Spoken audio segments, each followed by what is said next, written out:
Father, in the name of the blessed Lord Jesus, we give you praise, adoration, majesty, and dominion. Lord, teach us your word. Reveal secrets to us. And Lord, may Jesus be eternally glorified. My God, thank you for all you've been doing in our midst. Thank you, sir. Thank you. Thank you for blessing us. Thank you for your grace, your peace, your strength. Thank you for enlightening us. Thank you for the divine enlightenment. Thank you for the divine enablement. Thank you for your peace, your wisdom, your strength at work in us. And we thank you, my Father, because Jesus is eternally glorified, both now and forever. Always in Jesus' name. Amen and amen. Amen. For glory and grace. Why don't you say it to someone? For glory and grace. For glory and grace. For glory and grace. For glory and grace. For glory and grace.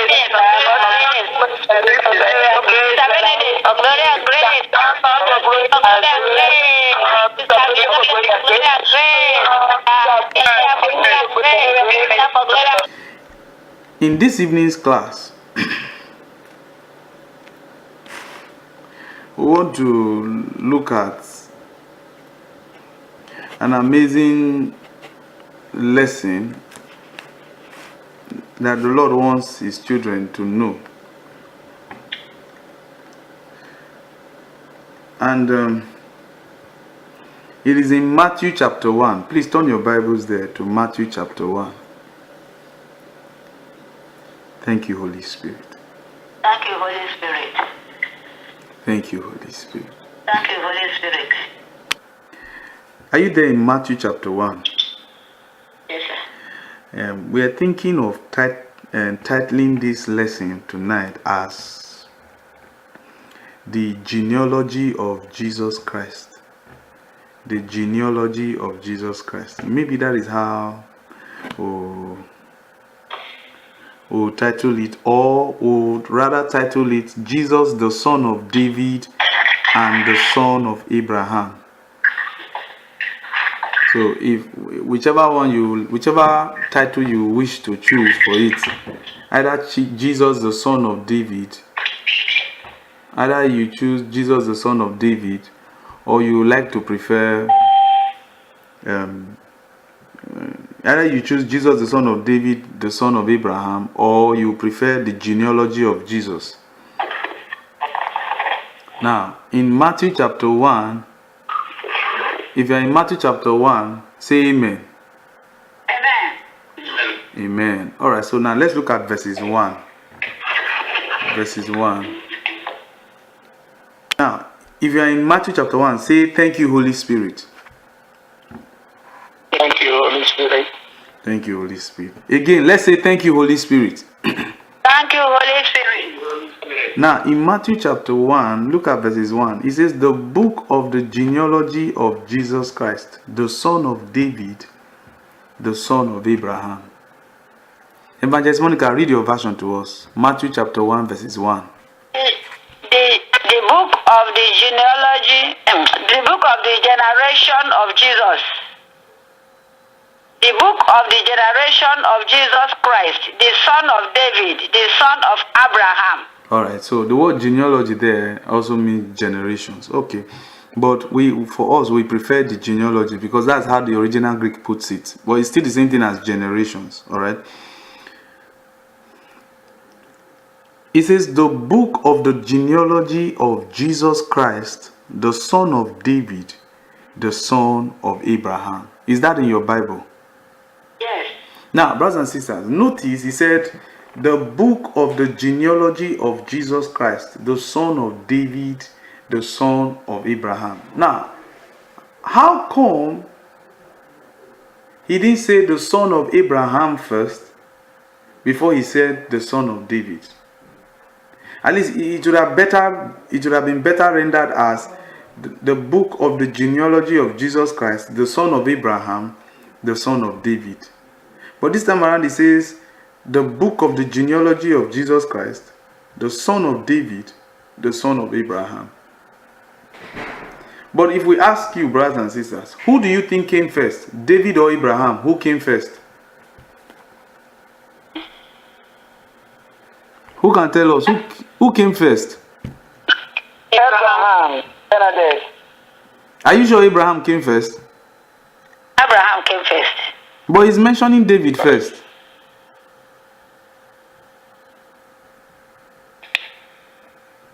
So who do you think came first? He's mentioning David first. Abraham came first. Abraham came first. Okay, Sister Benedict and Evangelist Monica. Let's start with Sister Benedict. Why do you think Abraham came first? Brother, see, from my own understanding, I believe that Abraham is came to the world first before David. All right. Okay. All right.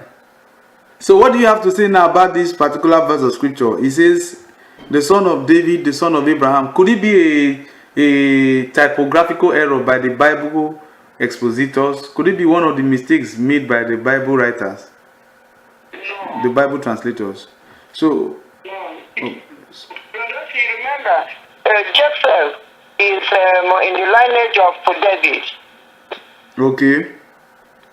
And it's through Joseph Jesus Christ came into that line. Okay. So is that why you think that David should come first before Abraham? Yes, brother, see. All right. Thank you. Evangelist Monica, let's hear from you. Abraham, according to the Bible, when according to as I followed the Bible, as the Bible was written by the people that made it, Abraham came first before you reach to where David started. Abraham came first before you could go and get where David started his own. Okay, now Evangelist Monica, you said according to the Bible, according to the people that wrote the Bible. Okay, according to Evangelist Monica, what is because you want to be, you are careful now, you want to soft land. You don't want to have any fault, so that you can defend yourself very well to say this. No, that is what I think, because if I begin to read from January, I will first of all read everything about Abraham. January, what has January? Do you mean Genesis? Sir? Do you mean Genesis? You said January. I mean Genesis. I'm not talking about January. Genesis, sir. Okay, go ahead, ma. I'm sorry. Okay, so. But how come now they are mentioning David first before Abraham? Evangelist Monica, why? How come now the Bible writers are not mentioning David first before Abraham? Jesus Christ said before Abraham, Jesus was. But it's not Jesus here now. He said the son of David, the son of Abraham. Abraham, Jesus was, and Jesus is the son of David. How come? Who told you that? How do you know that Jesus is the son of David? Sir? He says Jesus is. He said we are saying that he mentioned Jesus, the son of David, the son of Abraham. He's mentioning Abraham. He's mentioning David first before Abraham. Why do you think that is so? Don't you think it's an error? Well, I think that is true. See, when at the time the beggars was begging, they said, Jesus, the son of David, have mercy upon me. That means Jesus is the son of David. Okay, fine. If Jesus is the son of David, who came first? Was it David or Abraham? It was according to the writers. When I read the book, the Bible, I got Abraham first before I get David. That was where my own stand is. Evangelist Monica, you are trying to be safe. See, you are saying according to the writers of the Bible. According to you, Evangelist Monica. Okay, let's leave the writers. According to you, who came first?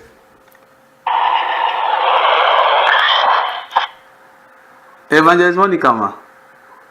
You know you are an evangelist now. According to you, let's know who came first. According to me, I will say that David came first before Abraham. Evangelist Monica, you are trying to use legal approach here. You say you would say. So my own. Okay. Description. I say David came before Abraham. David came before Abraham. Mm. Evangelist Monica. Okay. Who agrees with Evangelist Monica or who has a contrary opinion? Yes, sir. Oh. Hello, sir. Hallelujah. Hello, sir. Yes, sir. Brother Francis from New Jersey. All right, sir. According to the word, it says Jesus is the firstborn of all creations. And if he's the firstborn of all creation, he's the son of David, then David's name should come first. Because it seems he has been, Jesus was there from the beginning of creation as a woman. Okay. All right, sir. So that's your opinion, sir?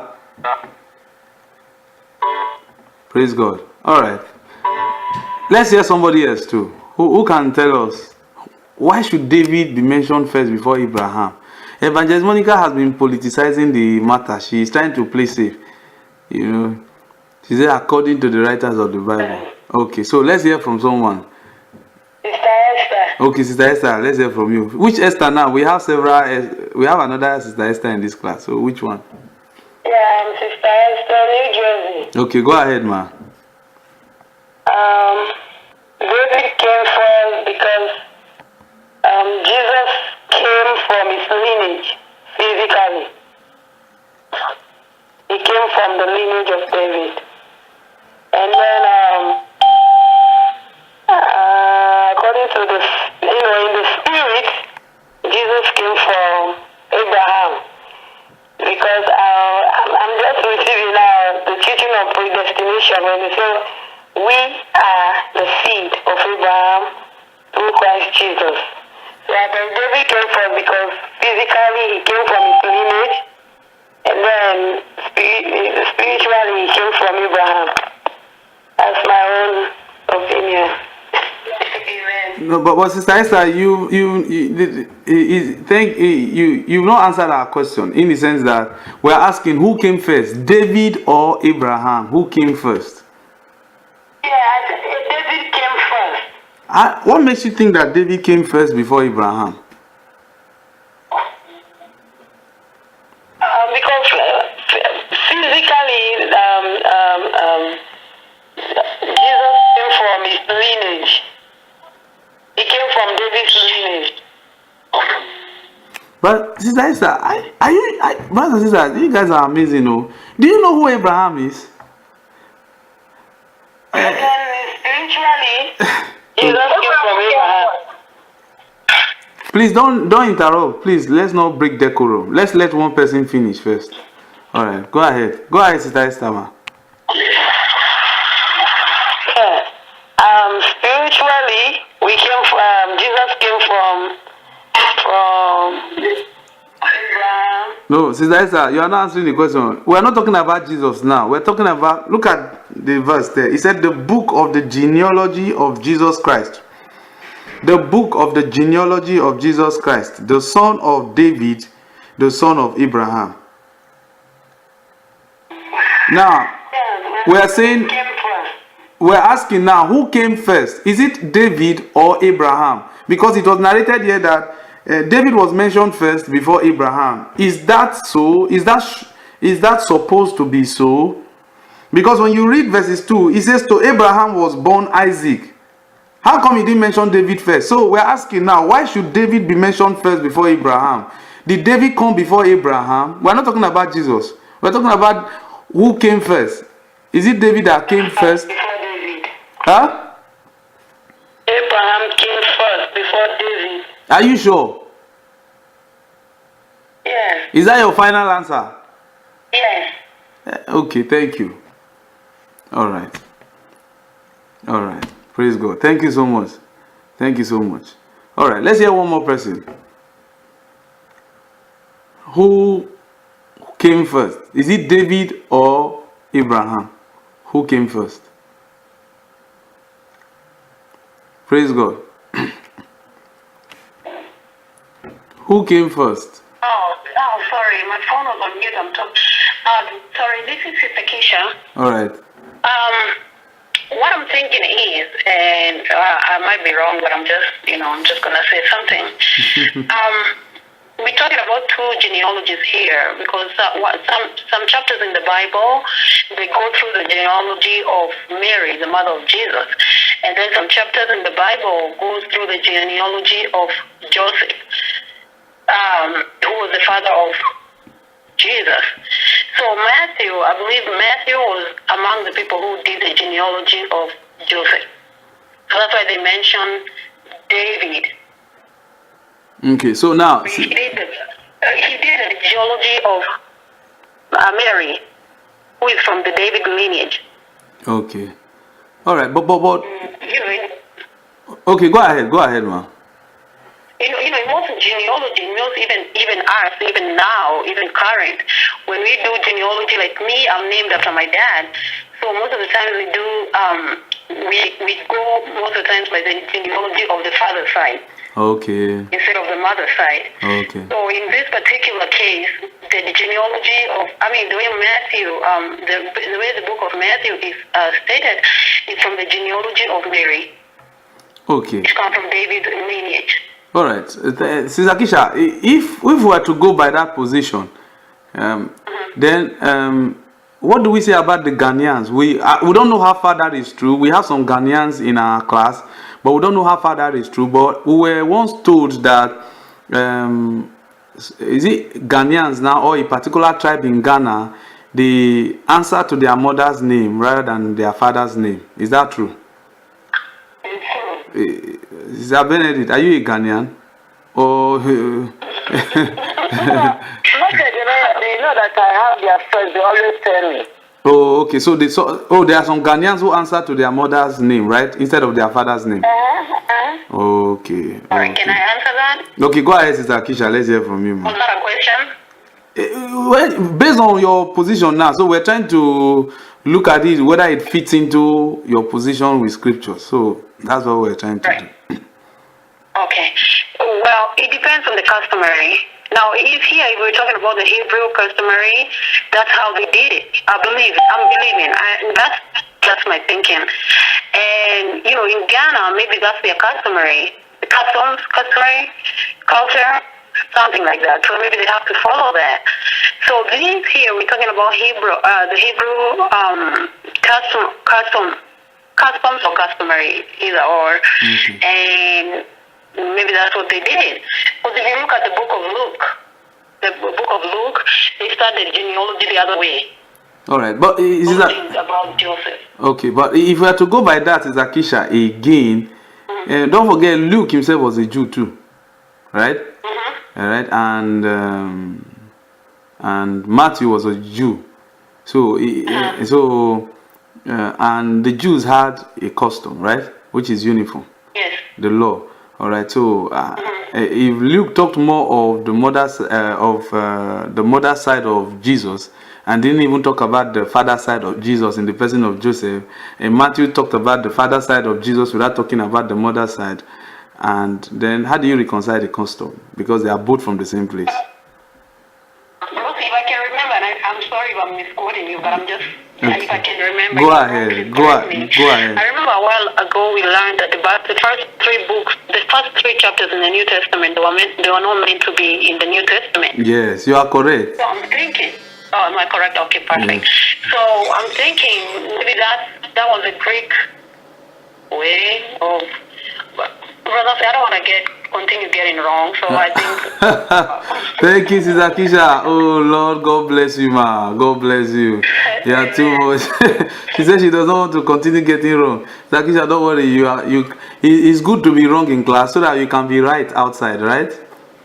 Yes, exactly. Amen. Praise God. All right, brothers and sisters, say thank you, Holy Spirit.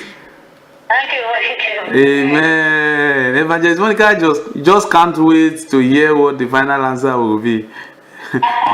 Everybody's waiting for the final answer. All right, but before we look at the final answer, let's still hear from one more person what he or she thinks. Because, brothers and sisters, you see, this is a Bible class. Please, somebody may say, but he's just wasting time. No, we're not wasting time. It's a class. How many of you believe it's a class? We're in a class. How many of you believe you are in a church service? We are not in a church service. God bless you. So if you think we're in a church service, then please, we're sorry to break your heart. We are not in a church service. We're in a class, and we need to, by the Spirit of God. How many of you believe that at least practically every one of us who has the Holy Ghost has a sound mind, right? Yes, sir. Yeah. So which means that we are not stupid people, right? Yes, sir. So we should be able to reason out the scriptures. I mean, that the Bible is saying that the book of the genealogy of Jesus Christ, the son of David, the son of Abraham, we should be able to. Why should David be mentioned first before Abraham? And Sister Kisha did make sense in her position where she said, well, you just don't start talking about your grandparents first. You start with your immediate parents by bearing your father's name. Sister Kisha, is that not your position? That's Sister Kisha's. That's your position, right, Sister Kisha? Well, say that again because I want to make sure. We said that your position is that when you want to talk about someone, that the reason why David was mentioned first before Abraham, Jesus had to be linked with David through Joseph, his father, before even thinking of mentioning Abraham. Just like, for instance, if you look at OC's name, OC King must be OC's father's name, right? Yes. So before you start talking about OC's grandfather, you need to talk about the immediate father's name. Is that not? Yes, and I think to the old too. In the old, they used to consider their in-laws as their own sons. Okay, fine. So, okay, thank you, Sister Kisha. So that's Okay. my thinking. Sister Kisha, thank you. Wrong, but Thank- I'm just, why should you believe that you are wrong? Please don't, brothers and sisters, when you make contributions, don't always believe that you are wrong. 99% I've always been wrong. Oh. So I thank the Lord. Okay. I will remember them. Praise God. All right. So let's hear from one more person. Then we'll look at what does say the Lord concerning it. Amen. So, one more person, please. Praise the Lord. Hallelujah. Please tell us your name and where you are calling from, please. I'm Mary, New Jersey. Okay. What I think is that David is closer to Jesus than Abraham. For instance, if I want to make an example, like I want to say, this is the book of, like Prince is let's say Daddy Francis gave birth to OC and OC gave birth to Prince. If I want to make that, I want to say this is the book of Prince, the father of the son of OC, the son of Francis, Daddy Francis. So in that case, that's how the genealogy is. So Prince comes, and then I'll mention the father, and then before I go to the grandfather. That's what they're trying to see in this context. Amen. Sister Mary, you are too much. Oh. Thank you for that reasoning. Amen.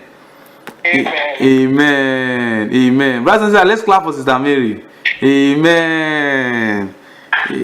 Amen. Amen. Brothers and sisters, clap for Sister Mary. Clap for Sister Mary. Amen. Thank you all. All right. But Sister Mary, if that your position is very correct, look at verses 2. How come it was now Abraham that was mentioned first and not Joseph?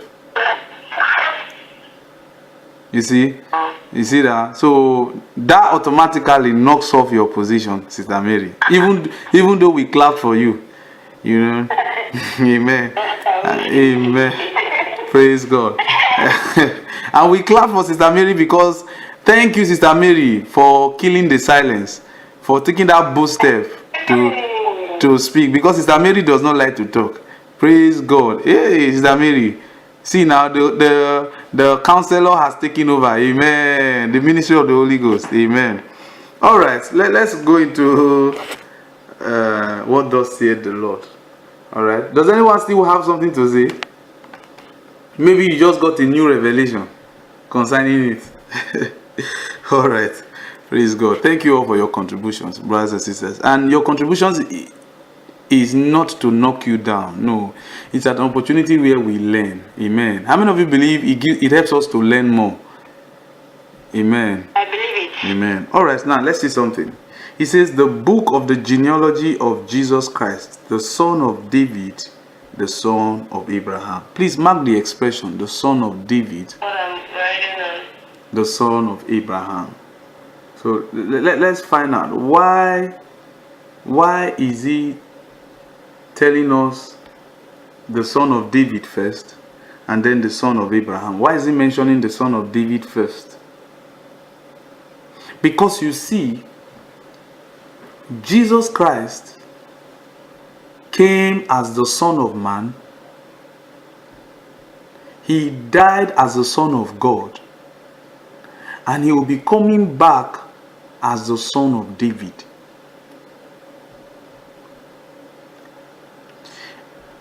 For a particular reason. And that is why anyone in Scripture that had an encounter with Jesus, that addressed Jesus as the son of David, Jesus always responded to them immediately. Because he took revelation to know that he was the son of David. Now, when he talks about the son of David here, literally, people talk about Joseph, his father. In the sense that Joseph was more or less his stepfather now. Because Joseph married his mother. But Jesus was incubated by the Holy Ghost and he was born, and not through Joseph. And so if we were to actually limit it to Joseph, it will be a partial truth. But it will not be the complete truth, the whole truth. Because it is possible for a man to tell you the partial truth and not tell you the whole truth. How many of you know what we're talking about? That's why even in court they tell you, please say the truth, the whole truth, and nothing but the truth. Right? Now, if we're to limit it to David, in terms of the fact that, like most of you gave explanations, we believe it was Sister Esther who said Jesus is the son of David, because of the lineage of Joseph, which some of you actually did say. Good, it does make sense. But that is not the intent here. Because it should have, if that was the intent, it should have actually read Jesus, the son of Joseph, the son of Abraham. Or it should have read Jesus, the son of Joseph, the son of Jesse, the son of David, the son of Jesse. But that was not the intent here. Let's see something now. Let's do a quick long reading. Then you'll be able to see something. It says, the book of the genealogy of Jesus Christ, the son of David. We said, mark that expression, the son of David. The son of Abraham. And we said, mark those two expressions. It says, to Abraham was born Isaac, and to Isaac Jacob, and to Jacob Judah and his brothers. And to Judah was born Perez and Zerah by Tamar. And to Perez was born Hezron, and to Hezron Ram. And to Ram was born Abinadab, and to Abinadab Nashor, and to Nashor Salmon. And to Salmon was born Boaz by Rahab. And how many of you remember Rahab? Rahab the prostitute. Now, yeah, and remember, Rahab was a Gentile. She came from Jericho. She was a Gentile. So even in Jesus' blood, it was a mixed blood, really, if you look at it. If you are to look at the lineage of Joseph now, Joseph had a mixed blood. He had he had the Jewish blood and the Gentile blood. Now this will begin to let you see and help you see why God had to choose Joseph specifically, his lineage, for that purpose. Because there was already a mixture of both the Jewish blood and the Gentile blood in the lineage. Because Rahab was from Jericho, and Jericho was a Gentile nation. It was not a Jewish nation. And also, remember, we have said in previous classes that the Samaritans were those who who were Jews that married Gentiles and had children. How many of you remember where I said that in previous classes? How many of you remember?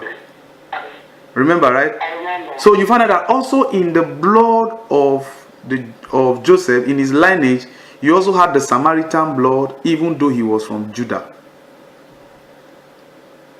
Because now, the moment Boaz was born, Boaz was no longer from Judah, he became a Samaritan. Because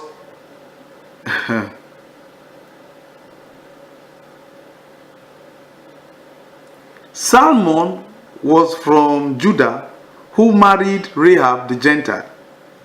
So automatically Boaz became a Samaritan. And from Boaz now was born Obed by Ruth. You see, that's another Gentile again.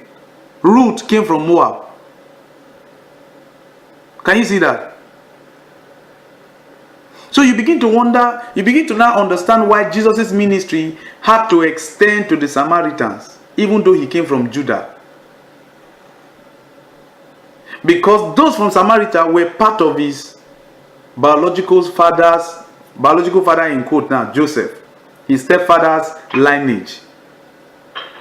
So even the pure Jewish blood was already stained by the Gentiles, because there were certain Jews who married Gentiles. How many of you understand what we're saying here? If you do, say amen. Amen. All right, now it says, verse 5, and to Salmon was born Boaz by Rahab, and to Boaz was born Obed by Ruth. You see, he followed his father's family pattern. And to Obed, Jesse. And to Jesse was born David the king.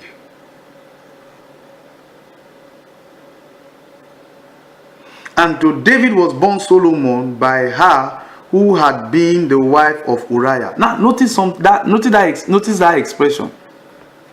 The Bible never called Bathsheba the wife of David. God never did. And that is why that clause needed to be put to us. God never recognized Bathsheba as David's wife. God never did. Even though she lived with David. And the reason why she did live with David was because David killed her husband.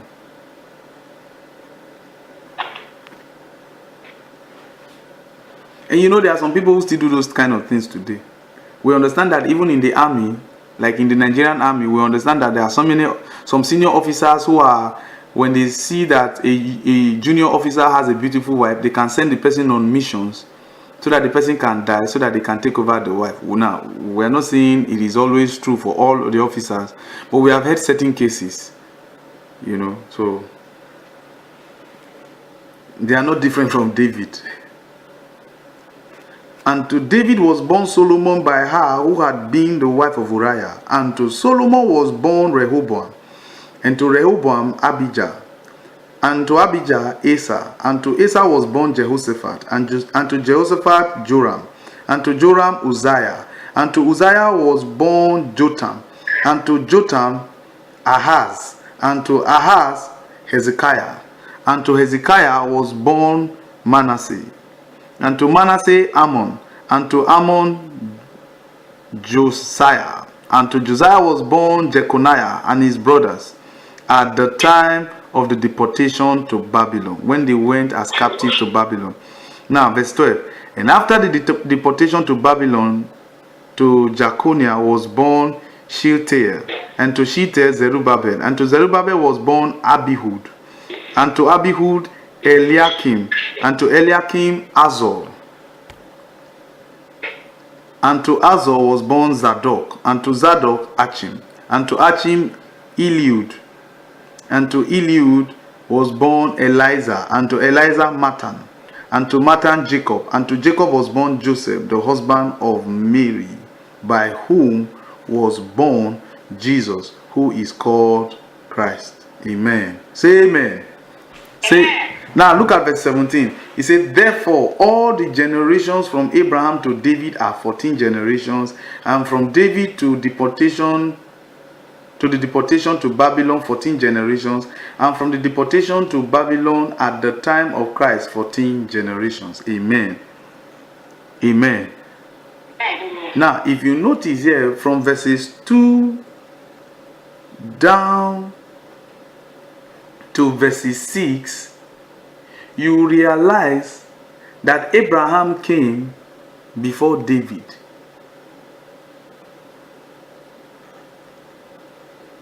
Abraham came before David. As a matter of fact, if Abraham had not come, there would have been no David. So, why now we go back to verses 1 and ask the question we've always asked since the beginning of the class, where each one of us made contributions. It says, the book of the genealogy of Jesus Christ, the son of David, the son of Abraham. Now, from what we just read, from verses 2 down to verses 17, you will see that Abraham came before David. So how come now David is mentioned first before Abraham? And if you look at the gap from verses 2 to 5, you will see the long gap of generations Abraham gave to David. But yet David was mentioned first. Why? Let's see why Jesus is called the son of David. Is he talking about the son of David, talking about the biological lineage? Because from all that you see, from verses 1 or verses 2 to verses 16, it ended with Joseph. True or false? True. And then the Bible says Jesus was now born of Mary. But notice in verse 16 there, he didn't say, and Joseph begat Jesus. Did he say so? No. He never said so. So, if you read down, there was no trace of Jesus to Joseph at all in the lineage. So, why is Jesus called the son of David? Is he talking about the literal lineage that we just read? No. He's referring to something spiritual here. And there was a reason why he's calling Jesus the son of David. Now, the Holy Ghost, through Matthew the writer, said the book of the genealogy of Jesus Christ, the son of David first before the son of Abraham. Why? Go to Acts chapter 2. Let's see something. Thank you, Holy Spirit. Thank you, Holy Spirit. Thank you, Holy Spirit. Hallelujah. Say hallelujah to Jesus. Say it. Say hallelujah to Jesus. Hallelujah, Jesus. No, say hallelujah to Jesus. Hallelujah, Jesus. Amen. Hallelujah. Now lift your hands. Say hallelujah to Jesus. Hallelujah to Jesus. Amen. Amen. Amen. Now go to Acts chapter 2. Thank you, Holy Spirit. If you are there, say amen. Amen. Now look at verses 22. It says, ye men of Israel. Are you there in verses 22? Yes. Now please listen carefully now. It says, ye men of Israel. Here, this was on the day of Pentecost, after the 120 disciples of Jesus received the Holy Ghost. And when the people saw them, they said they were drunken with wine. They were already drunk early in the morning. And then Peter stood up. When you read verses 14, Peter stood up and began to address them. So in his address, we want to continue from verses 22 with his address. He was talking to the people who accused them of being drunk. Now, verse 22, he says, ye men of Israel, hear these words. Jesus of Nazareth, a man approved of God among you, by miracles and wonders, and signs which God did by him in the midst of you, as ye yourselves also know.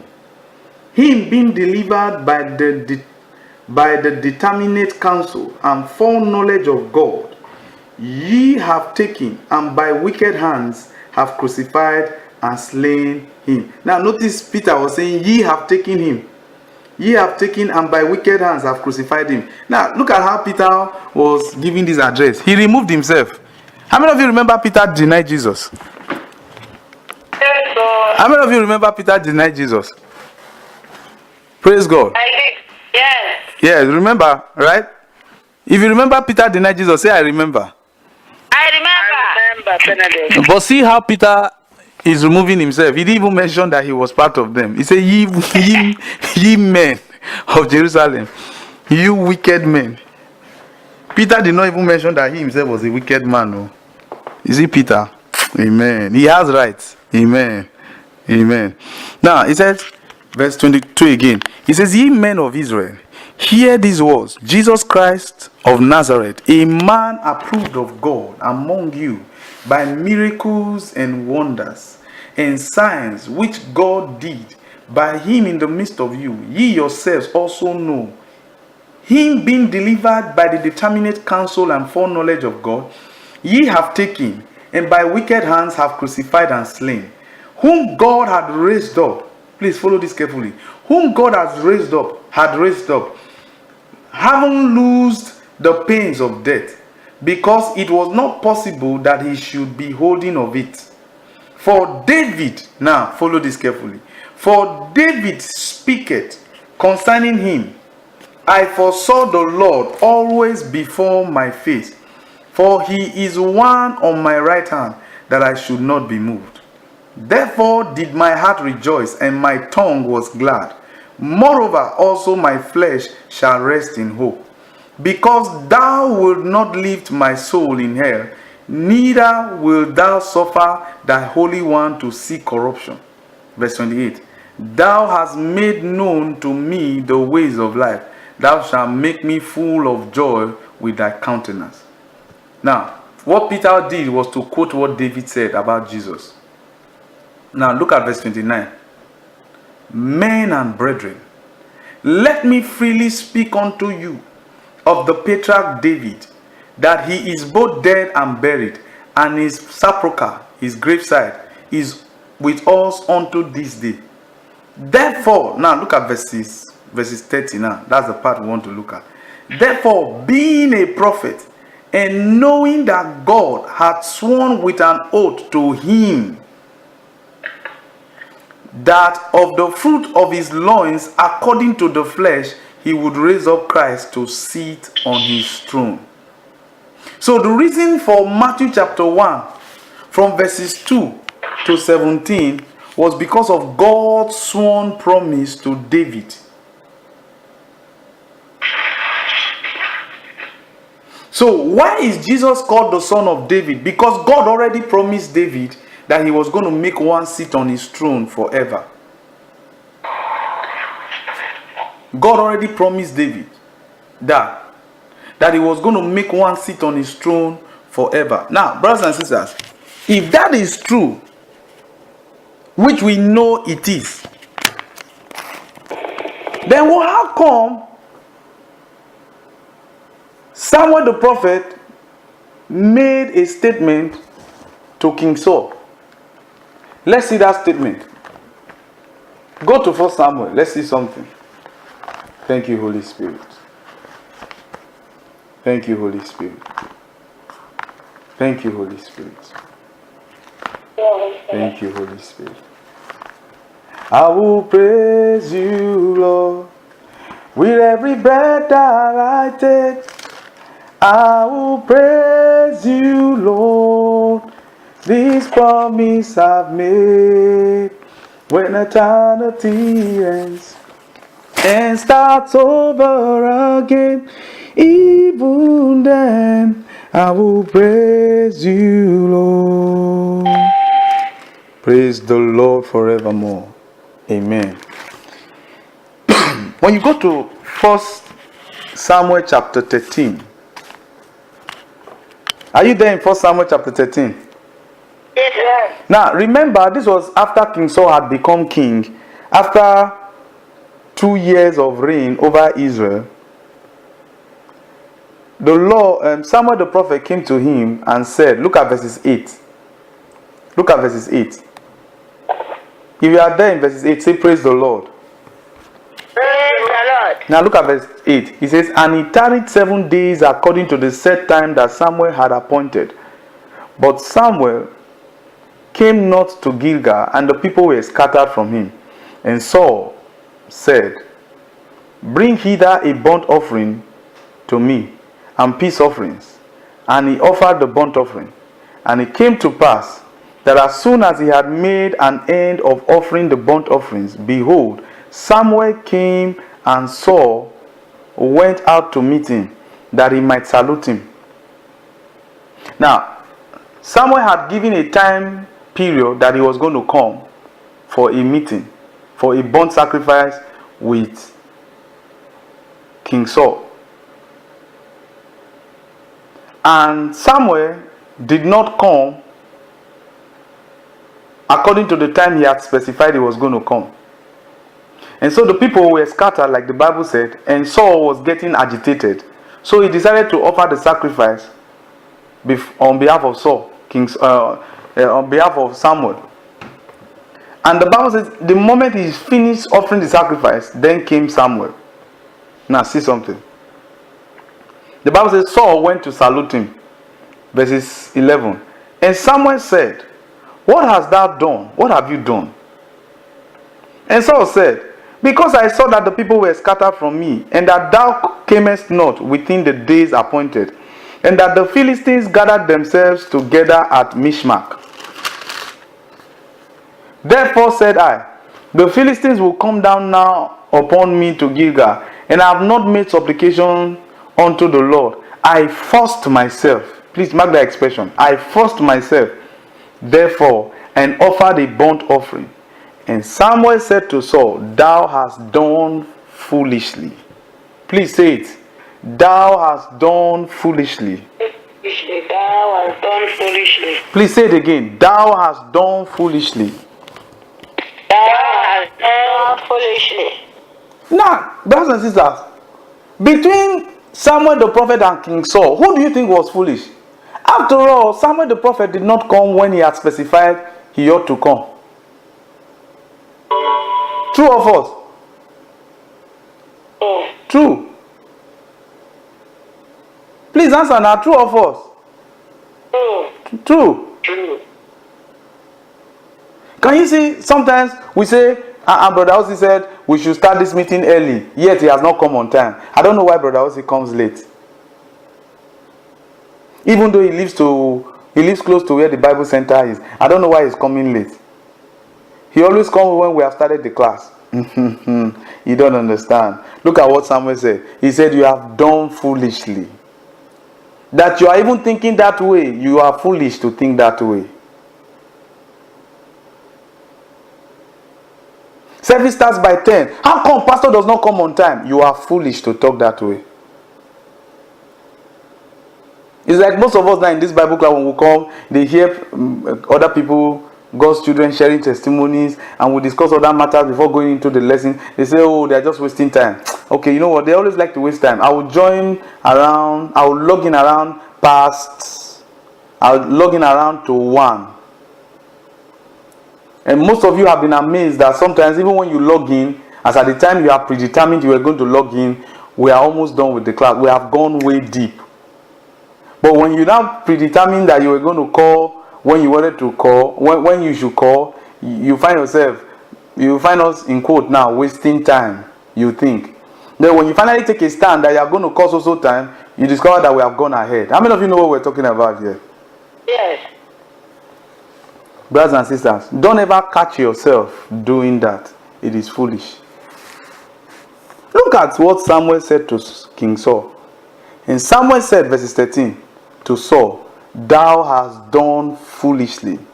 He says, Thou hast not kept the commandment of the Lord thy God, which he commanded thee. For now would the Lord have established thy kingdom upon Israel forever. Did you see that? Samuel said to King Saul, you have done very foolishly. What you didn't know was that God wanted to establish your throne forever. Oh, you are a fool. Now look at verses 14. He says, But now thy kingdom shall not continue. The Lord hath sought him a man after his own heart, And the Lord had commanded him to be captain over his people, because thou hast not kept that which the Lord commanded thee. You see how King Saul lost his eternal heritage. So what you read in Matthew chapter 1, verses 1, where he says, the book of the genealogy of Jesus Christ, the son of David, the son of Abraham. Actually, he should have been reading the book of the genealogy of Jesus Christ, the son of Saul. Somebody said, but if he had said the son of Saul, the lineage will not tally. Who told you? The Lord would have done something about it. Because it was because it did not tally, even when he started with Abraham, that was why the Lord caused them to marry Gentiles. So that the thing would tally. So the Lord could have done something in the lineage of King Saul so that it would tally for Jesus to be born after his lineage. Now, this gives you an idea of God's original intention for King Saul, which King Saul did not know. Samuel the prophet told him, you have been very foolish. So all the while Samuel the prophet delayed his coming, the Lord was telling him his mind concerning King Saul, what he had planned to do for King Saul, to establish him forever. Only for King Saul to miss it. He twisted his own aeon by himself. Brothers and sisters, that is why we always tell you, don't try to do what other people are doing. It was not in his place to give God sacrifice. He was a king. He was not supposed to do it. No, he wanted to help Samuel out. It was in the place of Samuel to give God sacrifice. It was not in his place. And because of that, he lost his heritage. And now God gave it to somebody else, David. Brothers and sisters, there was no place in the Bible where God had a plan for David forever to establish him. It was after King Saul messed up. Which means that if King Saul had done all that the Spirit of the Lord wanted him to do, there would have been no David. There would have been no David. Brothers and sisters, you see why you need to be careful about the mistakes you make in your life. Because your mistakes can create an opportunity for someone to take your place. You need to be careful about the mistakes you make. By mistakes, we mean choices. You need to be careful about the choices you make. There are some certain choices that people make that are heavy duty, colossal, eternal mistakes. Where you will lose all that God had initially planned for you. The same God who picked this guy from nowhere and made him king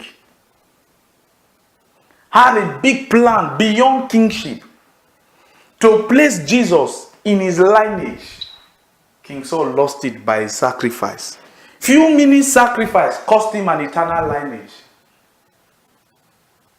Jesus would have been called the son of Saul and not even the son of David. Please go back again to the book of Acts. Acts chapter 2. Be careful about the choices you make. The decisions you make. Be careful about the decisions. See the decision King Saul made in a hurry that cost him his life. Sad. Sad. Sad. And there are many Christians today, even many great men of God today. There are some people today who would have been great men of God, who lost it because they took certain decisions because of fear of the people. They didn't want to offend the members.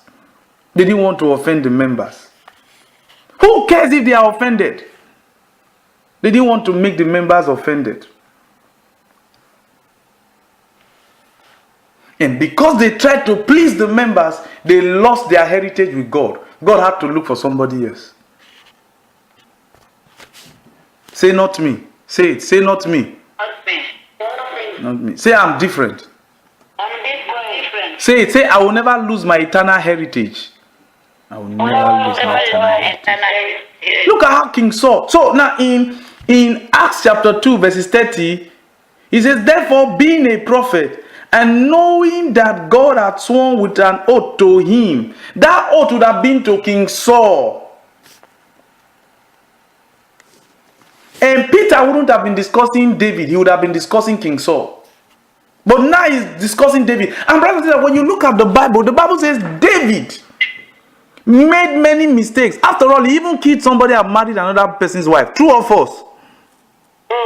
How come he did not lose his heritage?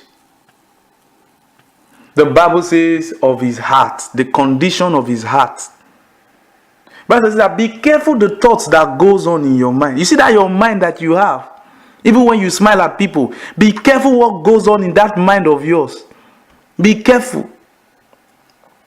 When I see Brother Ozzy, I'll tell him my mind. I'll tell him, be careful.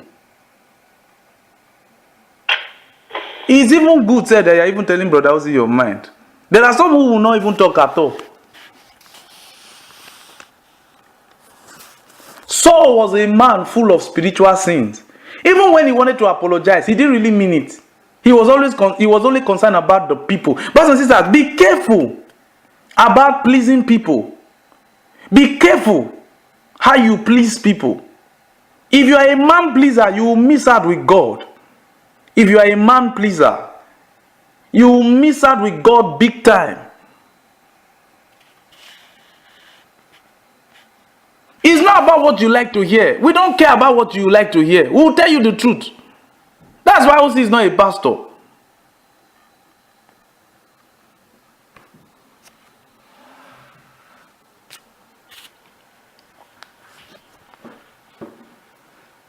Therefore, being a prophet and knowing that God had sworn with an oath to him that the fruit of his loins, according to the flesh, he would raise up Christ to sit on his throne. And that throne initially belonged to King Saul. You see God's original plan for King Saul?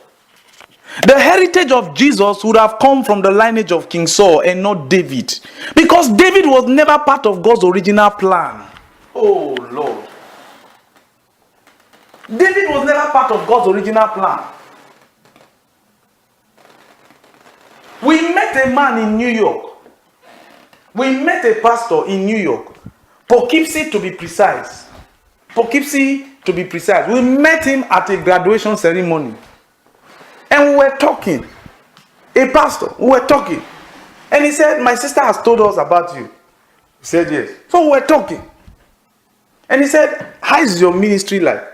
So we started telling him about the ministry, the Bible class, how the Lord is blessing us, how the Lord is doing this, doing that. We're sharing testimonies. You know what he said? He said, he shook his head. Then he lowered his head. Then he lifted up his head. He looked at us. He said, man of God, do you know I was the first person God told to do this, and I did not do it? He said that. He said, man of God, God told me to do this, but I delayed. It is even now that I'm beginning to start. Many years ago, the Lord told me to start it. I said, man of God, God bless you. Keep it up. He said, you have taken over. He said, I was the first person God told to do this, and I didn't do it. What we're doing now in this Bible class, somebody was told to do it a long time ago, and he didn't. You, the Lord has always been talking to you. Do something. You say, let me wait first till when I resign. Let me gather enough money before I go and do the work of the Lord. Let me save some money. Let me buy a house first so that I don't have to be paying rent. I know that it's just my property. You are waiting. Somebody has taken your place. You are still there. Somebody has taken your place. Somebody has taken your place. We met this pastor in Poughkeepsie. Poughkeepsie.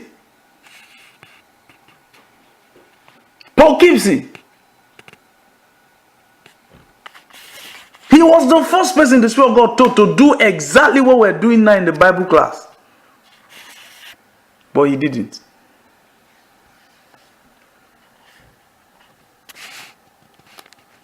We have a very good friend. We went to the same university back home in Nigeria. He was a junior to us in the university. We actually stayed in the, it's not as if we lived in the same flat. We used to come to that flat to sleep there because we had a very good friend who lived in the hall where this particular brother lived. Of course, this brother is a believer, but he came to America before us. He's in Michigan. Is it Michigan, Lord? Is it Michigan? Oh, he's in Michigan. He's in Michigan. And he was working with a finance company. Then when we came to America, we were in New York. We hooked up because a friend who knew us from, who we all went to the same university, told him that OC is in America. So he called us. And even invited us for his wedding, but we could not go for the wedding. But then we were trying to get a good job. We were trying to look for a job, going on Wall Street, trying to do some consulting jobs on Wall Street and all that, writing business plans. But he was working with a finance company. And then it didn't come through for us because that was not the direction for us to do. And this brother from time to time will always call us to know how we're doing. A good friend of ours, still a very good friend. Oh, say, how is everything? I'll say, great, we're doing well, the Lord is... He will ask, have you gotten a job? I'll say, oh God, we're still working out, trying to get something and all that. And then one day we were discussing. And we had a long conversation on the phone. And we said to him, you know what? He said, what? I said, can we tell you the truth? He said, go ahead, Rosie, tell me. I said to him, I said, my friend, the direction the Lord is giving us is towards ministry. And I don't know how we're going to do it. But the direction towards ministry is what the Lord is telling OC to do. He said, wow. He said, OC, I also have the same inclination too, towards ministry. He said, but I'm working. And I said, well, I said to him, my life is ministry. That was all we said to him. My life is ministry. So, we ended the conversation. And within a short period, the Bible class started. This Bible class started. And then one time he called, we couldn't pick his call. He left a message. So we called him one day when we were less busy after a class. And we started talking. And we started telling him what the Lord is doing in our midst in the Bible class. Because at this time, he had lost his job. So he said, OC, what can we do? And we said, well, we have started the work. And we started telling him, this is it, this is what we're doing. This is the Bible class, and the Lord is increasing us, we're growing, and all that. Guess what the brother said? The brother said, OC, what you are doing was actually what the Lord also told me to do in Michigan. But I did not do it. He said, but OC, thank you for telling me. I will start right away. But we've not spoken since then.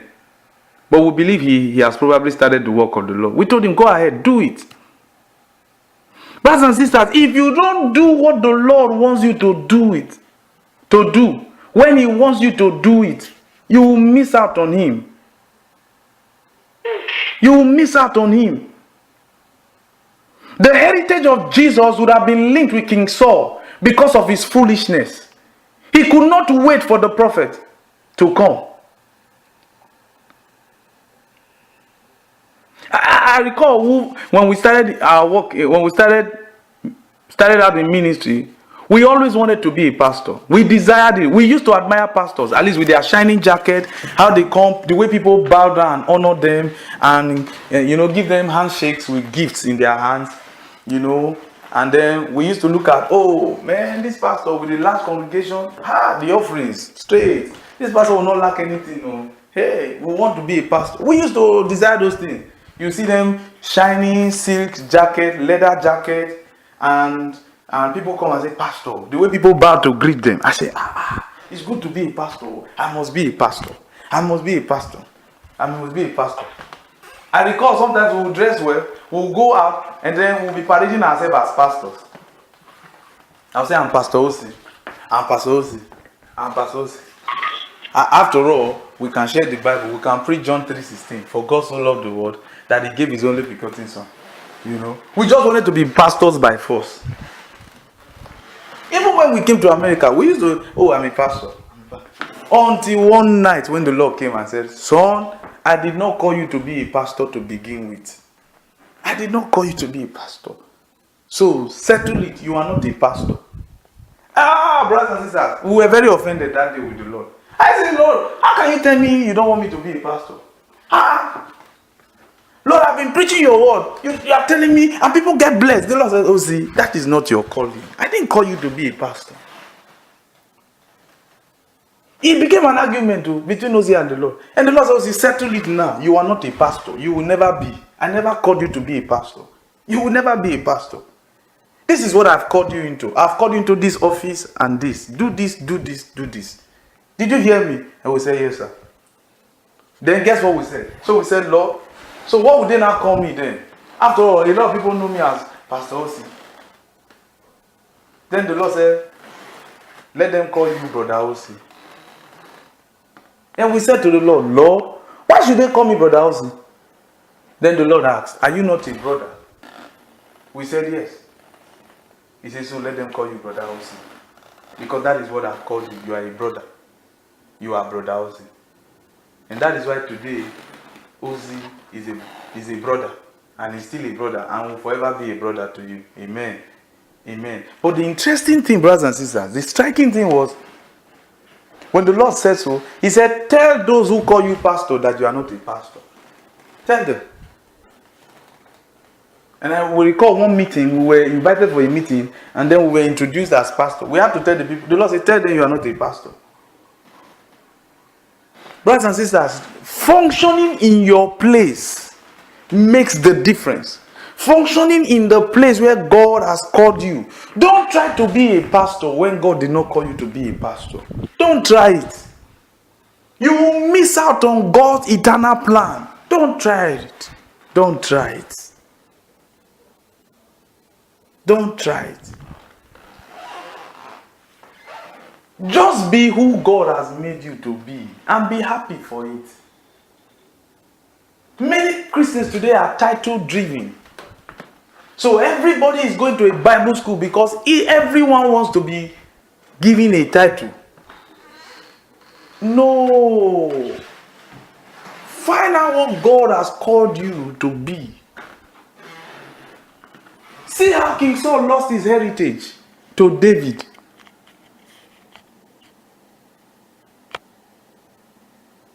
Now, brothers and sisters, that should not be your lot.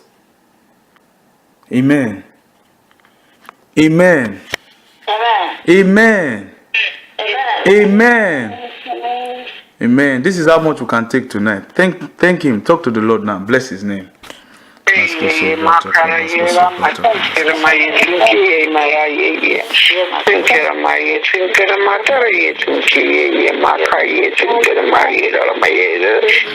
thank you. I thank you for teaching us. Thank you for this teaching we just had. Father Lord, I don't want to miss out. I don't want to miss out. I will do what you have, what you said that I will do. Lord King of Glory, I don't want anybody to take my place. Therefore, I ask you, Lord, to give me the skill to descend in you, to worship you all the days of my life, to do the work you have already. You have already chosen me to do. Father, Lord, in Jesus' name. Amen. Father, I don't want anybody to take my place. God, my God. In Jesus' name. Amen. Amen. Brothers and sisters, even if you are a pastor and nobody addresses you as a pastor, don't worry about it. Heaven already recognizes you. That's all that matters. If you are a deaconess, function well as a deaconess. Don't say, why should they be calling me a deaconess? How can they just give you? Who gave you? How can they just give me deaconess? We started this Bible class together. How can they just give me deaconess? No. Be happy where God wants you to be. Be happy. Amen. So, who is this? You know, sometimes a dear sister came to the Bible center and she was asking a question. No, she called us, she addressed us as pastor. So we said to her, no, OC is not a pastor. She said, so what are you? I said, I'm brother OC. Guess what she said? She said, oh, you have not been ordained yet. That's why you're still brother OC. Can you imagine? Because, you see, you can't blame her. It is our understanding. Because some people think that you need to be ordained first to be called a pastor. So when somebody comes and says, I'm brother this, they say, okay, he's a brother. He's not a pastor. So he should sit here. No. Okay, even if I'm a brother, do you have to treat me that way? Jesus said, whatsoever you do to the least of these ones, that you do unto me.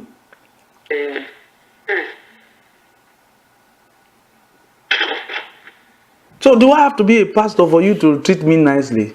No. No. You see, there is something to learn in the life and character of Brother Hagin, Daddy Kenneth E. Hagin and Kenneth Copeland. Kenneth Copeland never one day addressed himself as a prophet, even though he's a prophet. He's a prophet. Kenneth Copeland is not a pastor, he's a prophet. But he addresses himself as Brother Copeland. How many of you have watched him on TV? How many of you have heard him on TV? Yes. He addresses himself as Brother Copeland. How many of you know that? How many of you really know that? See, he addresses himself as Brother Copeland, yet he's a prophet. Daddy Kenneth E. Hagin is a prophet, but he always addresses himself as Brother Hagin.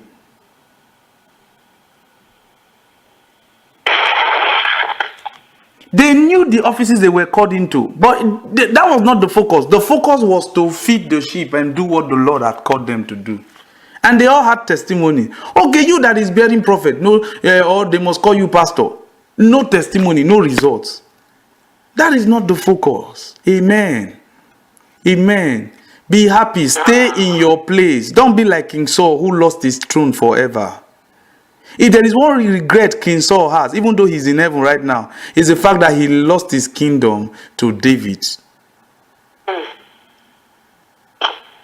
And even when we are coming in glory, after the 1,000 years reign in heaven, Jesus will be sitting in the Middle East as the son of David. I can imagine how King Saul will feel about it. Although he will be happy, but he will just be like, oh, I ought to have been there. And it will be David's delight to this day, it is David's delight to see that the maker of the heavens and the earth is linked to him in the order of his lineage, which would have been that of King Saul's heritage, but he lost it for trying to help a prophet out. Listen, don't try to do what a prophet does not want you to do. Brothers and sisters, always pay attention. Please, if you are taking notes, write it. Always give attention to the instructions that a prophet gives. If he tells you stand, stand. If he tells you don't move, don't move. Don't think you know too much. You may miss out too much. Praise God. All right. Say thank you, Holy Spirit. Thank you, Holy Spirit. Have you learned something today? Amen. Amen. Who did not learn anything today? Okay, so who learned something tonight? Amen. Praise God. Praise God. Praise God. All right. Say thank you, Holy Spirit. If you appreciate that you learned something today. Thank you, Holy Spirit. Thank you, Holy Spirit. Thank the Holy Spirit 3 times. Thank you, Holy Spirit. Thank you, Holy Spirit. Thank you, Holy Spirit. Thank you, Holy Spirit. In Jesus' name, amen. Amen. All right, let's take our questions and answers. Please tell us your name and where you are calling from. Wow.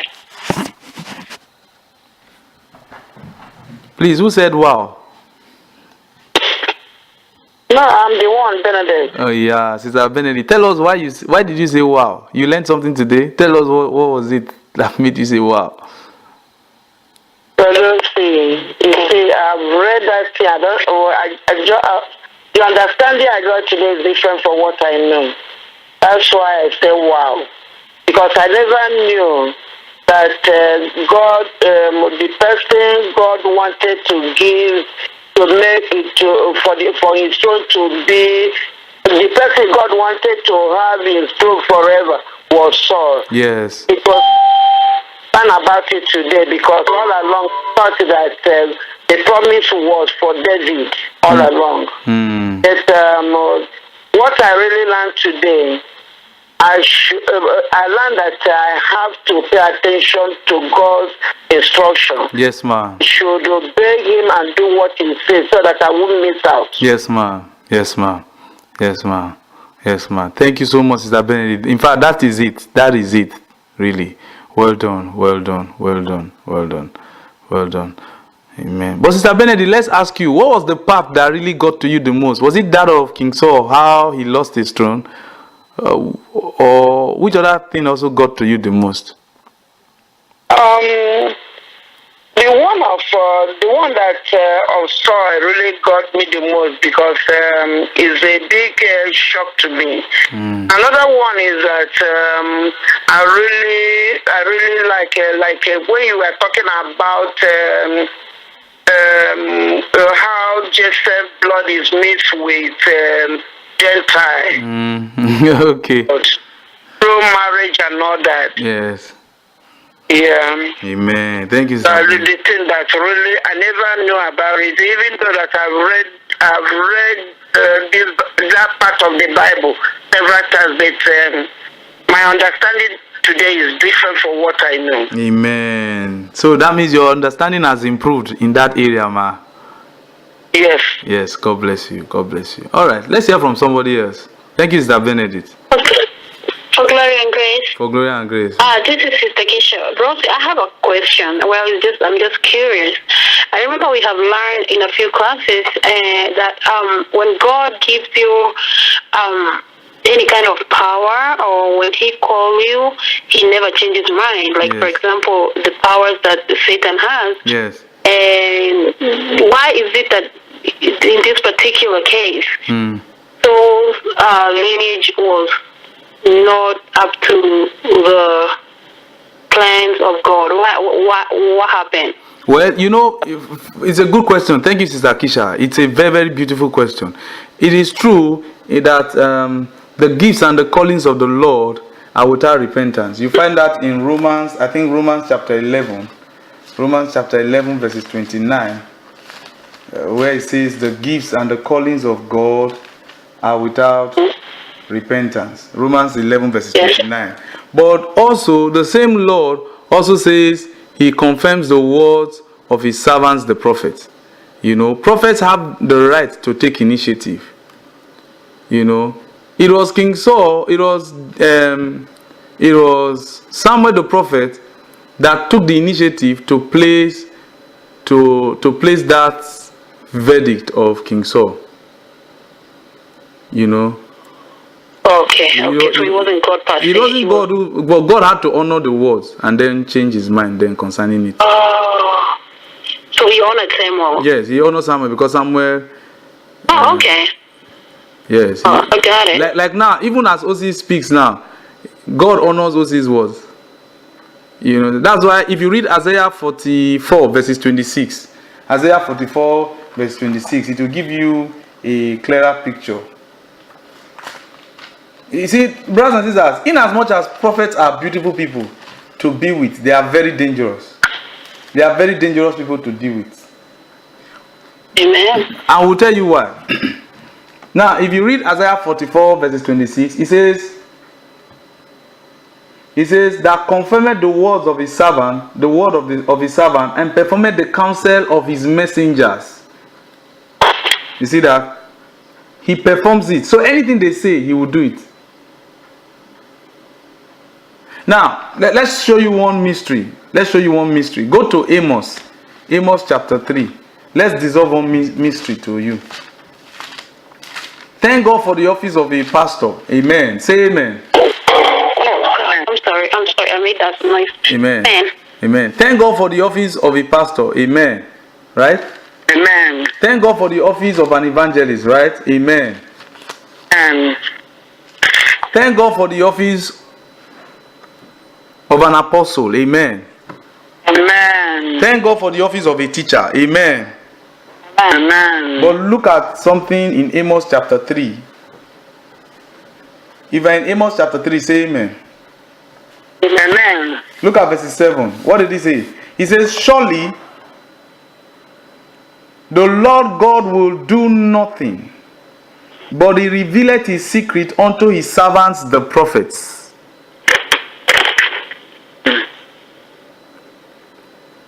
So, in as much as you have the office of an apostle, the evangelist, the pastor, and the teachers, he says God will not do anything except there is a prophet in their midst.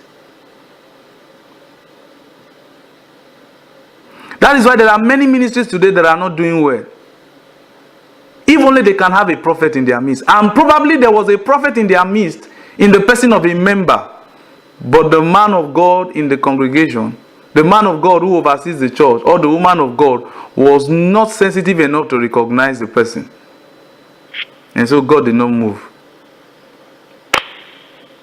So you have many Christians today, they receive the teaching of God's word, their head has been filled with knowledge, but there is no result, no testimony. He says, surely the Lord God will do nothing. Somebody said, but there is a pastor there now, he says he will do nothing. There is an apostle there now, he said he will do nothing. He said there is an evangelist there, he said God will do nothing. How about the teacher? God will do nothing. He said except there is a prophet. For God to reveal a secret, there has to be a prophet. Praise God. Praise God. Hallelujah. And we're privileged in this class, and we thank the Holy Spirit for the privilege He has graciously granted us in this class. That by the election of grace, the Lord picked to see who is the least of all saints to be given this grace. Amen. To reveal the secrets. Amen. Amen. Say thank you, Holy Spirit. Amen. Thank you, Holy Spirit. And that is why, you see, in as much as prophets are beautiful people, they are very dangerous people. And prophets, there are prophets who know because of their call, who are conscious of their call and the power that they carry, they use it to look for trouble. There are some prophets like that. Remember Jonah? Prophet Jonah. Was Jonah not a problem? Jonah was a problem to the guys in the ship. True or false? Yeah, so there are prophets who like to cause trouble. And if you notice, when the Lord was tossing the wind, Jonah went to the basement of the ship. True or false? To go and sleep. He was sleeping. He knew God would not sink that ship because he was inside the ship. And God didn't want to kill the people because he knew these people were innocent. They had to come and wake him up. You see this Prophet Jonah. Hey, see Prophet Jonah. Prophet Jonah. So in as much as prophets are beautiful people, they are dangerous to deal with, particularly when a word comes out of their mouth. So Samuel was the one who twisted the aeon of King Saul because of what? He was angry with what King Saul did. But if it were to be Nathan probably wouldn't have made that statement. Nathan would have probably said, no, you shouldn't have done it. Okay, this way now, let's do it this way. You see, maybe one day we'll take a class and look at the temperaments of prophets. The temperaments matter. God was a nice prophet. Even Nathan too. But Samuel didn't have that. He didn't have that patience at all. And you couldn't blame Samuel because of the way he was brought up. You see, Samuel never lived with his parents. True or false? True, he never lived with his parents. So he never knew what it meant to bring up children, to grow up in an ideal home, to forgive someone, to live, in quote, a normal life. Samuel did not really live a normal life. Because all his life, right from the day he was born, he was serving in the temple. Of course, that is the normal life in the spirit, but now, to the carnal man, that was not a normal life. He didn't have the opportunity to play like other children, to interact with other people. You see? Amen. Praise God. Sister Kisha, so have we answered your question, ma? Yes, thank you so much, Rosie. Well, see, I didn't know. Amen. Like, why so? I thought Saul did not apologize or he did not, No, Samuel did not have that patience. Amen. Okay. Amen. Okay. Amen. Amen. Right. All right. Let's hear another contribution or maybe a question?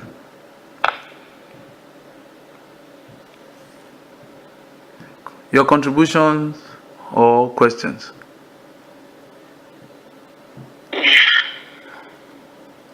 All right, Evangelist Monica, ma, are you in class, ma? Yes, sir.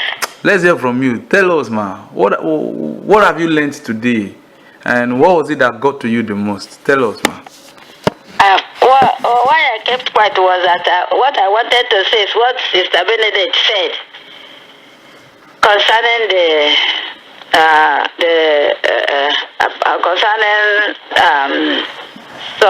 Saul, how Saul lost his Kingdom. His position, His heritage, his kingdom. a heritage, and it was given to David. Because in so many ways we have done so foolishly like Saul did in our recent lives. We have done so much like that by doing what we are supposed not to do, doing the wrong thing, or what we are not supposed to do before God or before the ministers. Or in our churches, what I'm not supposed to do and what I'm not supposed to say, I said it, I did it. Concerning my pastor, concerning anyone that is the man of God, he said so many things before them that I'm not supposed to say, and that might have brought me so low before God. So, and I did it unknowingly, thinking that what I will say or what I said is I'm doing the right thing. But I didn't know that it is not the right thing, as Saul did. Saul thought that because he was afraid of people, instead of being afraid of God, instead of waiting for Samuel to come, he hurriedly went and did the sacrifice before Saul. And sometimes, as I learned today, when I go to the church, I first go to the church, I begin to blame the pastor. Hey, pastor, you every time you complain, you tell us in the when you come in, you begin to mark out those who came late, those who did not come late. But we will come first and be waiting for you. You will not come. You will not come. All of us will come here, be waiting for you. We will not come. You will not come, you come late, your wife come late. So I've been talking like that. You see, it is no good. I don't know whether God was ministering to him that made him late, or he may had a discussion, or the Bible, or reading, or praying. Something just connecting God that made him to be coming late like that. But when I come early, I'll be putting accusing finger on the pastor, that pastor, you used to come late too, but we come early. Instead of me who come early to kneel down and pray, or do something that is good in that in my fellowship in the house of God, I begin to talk about the pastor, that is no good. Praise the Lord. Hallelujah. Thank you so much, Evangelist Monica. I repent of it. That is not good. Amen. Brothers and sisters, there might be some of us in this class, like Evangelist Monica just even attested, who are probably guilty of these experiences. At this moment, we would like you to bow your heads where you are and ask the Lord for forgiveness. The Lord told us to pray for you all. So ask the Lord for forgiveness, then we'll pronounce the blessings upon you. Amen. Talk to the Lord now. Jesus, my Lord, Father, King of Glory, forgive me. From Nigeria, Father, King of Glory, I've been saying like that from Nigeria. I used to say my pastor is late. My pastor did not come early, and he tells us to come early. I used to say it in Nigeria. So, Father, have mercy upon me. Have mercy upon me, Lord. Have mercy. I've accused pastors so many times because of coming late in the church while I come early. That is a mistake. I don't know what you are discussing with them, and I accuse them. Father, have mercy upon me. Forgive me, Lord. In Jesus' name. Forgive me, I repent in Jesus' name. Amen. Lord God, we thank you for your children. Lord, even as they have repented, Lord, we thank you for forgiving them their sins. And Lord, we pronounce your blessing and your name upon them from this day forward. May your face and your name be upon them, O God.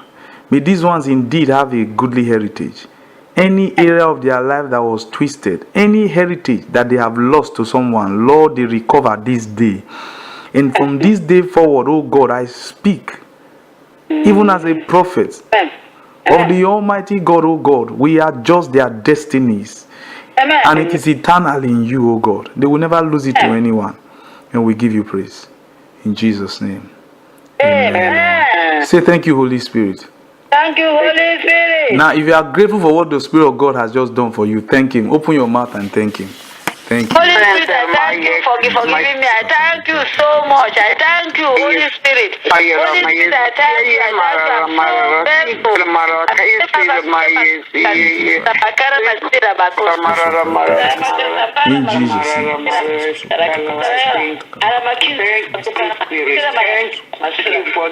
In Jesus' name.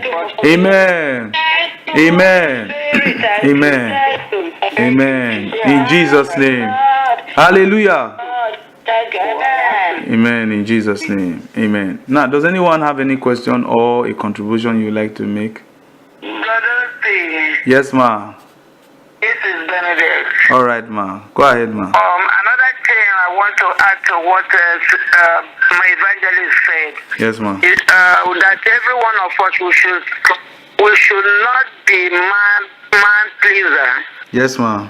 We should do the right thing, not to please anybody. Yes, ma. Because this is one of the things that puts us into trouble. Yes, ma.